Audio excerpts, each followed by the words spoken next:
È un segno più rispetto al 2025, quello che fa sorridere i commercianti che salutano con soddisfazione il primo giorno di saldi in tutta la regione.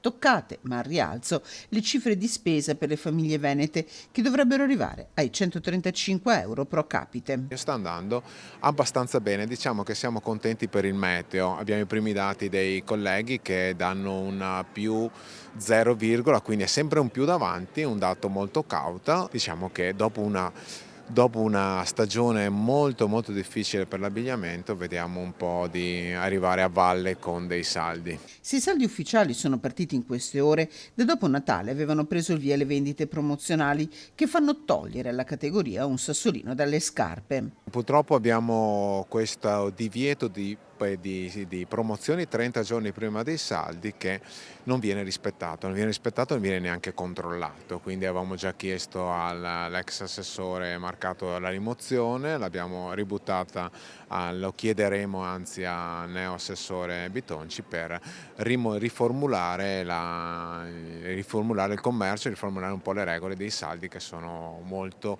difficili da controllare, soprattutto anche per il web, perché il web sappiamo che abbiamo lo stesso mercato con regole completamente diverse, lì non esiste proprio nulla. Neo assessore regionale Massimo Bitonci è già al lavoro per una proposta di legge del commercio che Capitanio commenta così. Sappiamo che senza negozi non vivono le città, non vive il paese, non vive neanche il comune, quindi abbiamo bisogno di intervenire urgentemente per dare dei piani attivi, delle politiche attive per invitare anche i giovani ad aprire attività fisiche.